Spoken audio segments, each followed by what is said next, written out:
बच्चों, hi I Purvi. Welcome to our personal tutor channel. आज हम लोग कक्षा 8 संक्षिप्त बुद्ध चरित्र का दूसरा अध्याय का दूसरा पार्ट पढ़ने वाले हैं। ये पार्ट 2 है। इसमें हम शुरू करेंगे इस प्रकार। उस श्वेत अश्व को समझा कर राजकुमार उस पर सवार हो गया। ऐसा लगता था जैसे कि शरतकालीन मेघ पर सूर्य सवार हो गया हो। वह घोड़ा इस तरह चलने लगा जिससे किसी प्रकार की आवाज़ न हो। कोई परिजन जागे नहीं। बिना हिनहिनाए वो शीघ्र राजभवन के द्वार पर आ गया। राजमहल के द्वार अपने आप खुल गए। सभी प्रहरी सो गए और राजकुमार अपने दृढ़ संकल्प के साथ अपने हितैषी पिता, प्रिय पुत्र, अनुरक्त गृहलक्ष्मी और अन्य प्रियजनों को त्याग कर नगर से बाहर निकल गया। राजकुमार सिद्धार्थ ने एक बार नगर की ओर मुड़कर देखा और घोषणा की, जन्म और मृत्यु के पार देखे बिना मैं अब इस कपिलवस्तु नगर में प्रवेश नहीं करूँगा।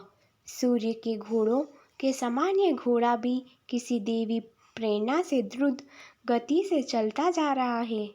उदयमान सूर्य की किरणों से जब तारे मलिन होने लगे तब तक वह राजकुमार को लेकर नगर से कई योजन दूर निकल आया था।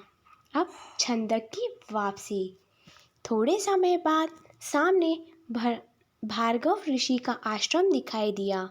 आश्रम के पास निश्चिंत भाव से अभी अनेक हिरण सोए हुए थे। वृक्षों पर पंछी शांत बैठे थे। आश्रम की यह शोभा देखकर राजकुमार प्रसन्न हुआ और उसे लगा कि वह कृतार्थ हो गया। उसकी सारी थकान जाती रही। आश्रम के द्वार पर पहुंचकर तपस्या को सम्मान देने के लिए वह विनम्र भाव से घोड़े की पीठ से उतर गया। घोड़े से उतरकर राजकुमार ने पहले अपने घोड़े को सहलाया, उसे पुचकारा और कहा, हे वत्स, तुमने मुझे पार उतार दिया है। फिर सिंह दृष्टि से छंदक को निहारते हुए कहा, हे सौम्य, गरुड़ के समान द्रुत गति से चलने वाले इस घोड़े के साथ साथ दौड़कर तुमने जो मुझ में भक्ति दिखाई है उसने मेरा मन जीत लिया है।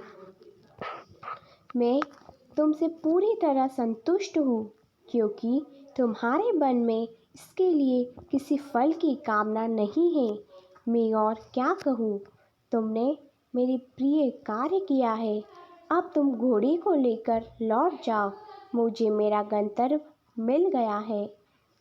इतना कहकर राजकुमार ने प्रत्युपकार के रूप में अपने सारे आभूषण उतार कर छंदक को दे दिए।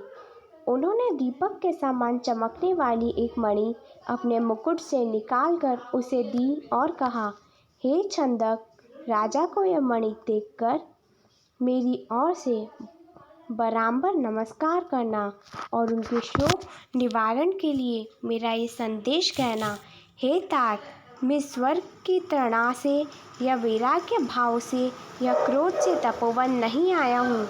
मैं जरा और मरण के नाश का मार्ग खोजने के लिए यहाँ आया हूँ। शोक त्याग के लिए निकलने वाले व्यक्ति के लिए किसी को शोक नहीं करना चाहिए। मैं अपने पूर्वजों की परंपरा का ही अनुसरण कर रहा हूँ, अतः आप मेरे लिए शोक ना करें। मृत्यु रूपी शत्रु के रहते हुए जीवन का क्या भरोसा, इसलिए युवावस्था में ही मैंने कल्याण का मार्ग चुन लिया है। राजकुमार ने फिर छंदक से कहा, हे सौम्य, इसी तरह की और भी बातें करके तुम राजा को समझाना। तुम मेरी बुराई भी करना, क्योंकि दोष दर्शन के कारण स्नेह छूट जाता है और स्नेह समाप्त होने से शोक समाप्त हो जाता है। राजकुमार की ये बातें सुनकर छंदक बहुत व्याकुल हो गया। उसकी आंखों से आंसू बहने लगे उसने हाथ जोड़कर भरे गले से कहा, हे स्वामी, स्वजनों को दुख देने वाले आपके इन विचारों से मेरा मन दलदल में फंसे हाथी के समान व्यथित हो रहा है। आपके इस निर्णय से किसे कष्ट नहीं होगा। कहाँ कोमल शैया पर सोने योग्य ये शरीर, और कहाँ यहाँ कंटकाकीर्ण कठोर तपोभूमि। ना जाने मैं आपको यहाँ तक कैसे ले आया। यदि मैं अपने अधीन होता तो मैं आपके निश्चय को जानकर मैं इस अश्व को कभी न लाता। आप अपने वृद्ध पिता को इस प्रकार मत छोड़िए।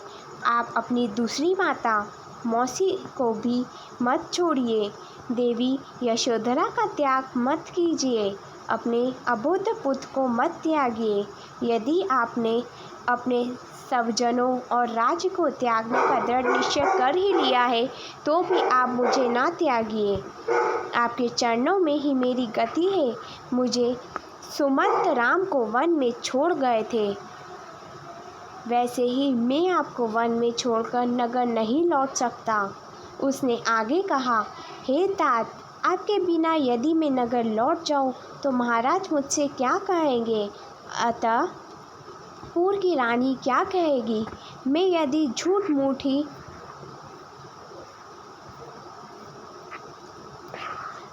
आपकी बुराई करूँगा तो भी उन पर कौन विश्वास करेगा। इसलिए हे दयालु, आप करुणा कर मुझ पर प्रसन्न हो और घर लौट चले। छंदक की इन बातों को सुनकर कुमार ने बड़े धैर्य और शांति के साथ उसे पूर्ण समझाया और कहा, छंदक, स्नेह के कारण चाहे हम स्वयं सज्जनों को ना छोड़ें, फिर भी वे एक न एक दिन मृत्यु के कारण छूट ही जाते हैं। जिस माँ ने मुझे कष्टपूर्वक गर्भ में धारण किया वह माँ अब कहाँ है और मैं कहाँ हूँ। जैसे रात को पक्षी एक वृक्ष पर एकत्र होते हैं और प्रातःकाल फिर अलग अलग हो जाते हैं, उसी तरह सब लोग मिलते हैं और फिर विलग हो जाते हैं। इसलिए तुम संताप छोड़ो और नगर लौट जाओ। यदि तुम्हारा मन न माने तो फिर तुम मेरे पास चले आना। अभी तो तुम कपिलवस्तु लौट जाओ और मेरी प्रतीक्षा कर रहे लोगों को समझाओ।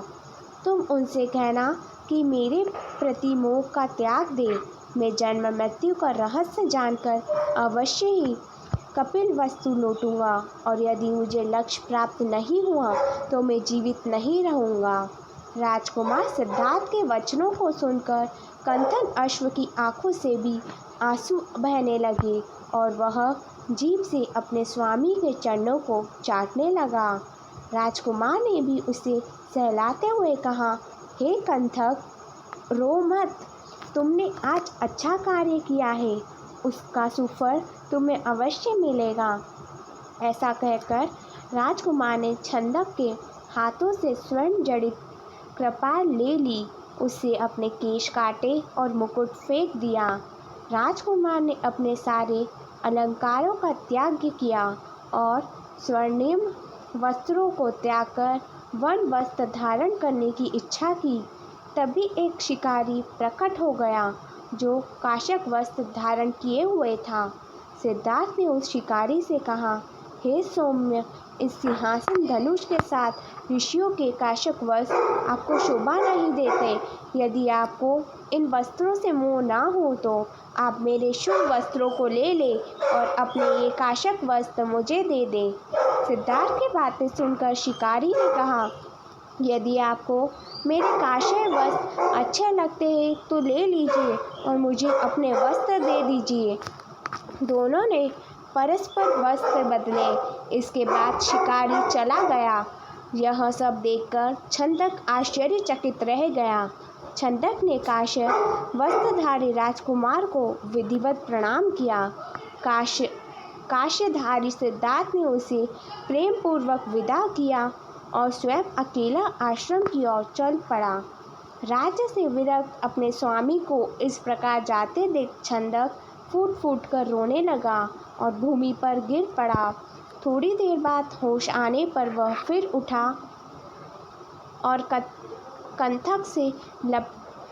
कंथक से लपेटकर रोने लगा। धीरे धीरे साहस बटोरकर वह कपिलवस्तु की ओर चलने लगा।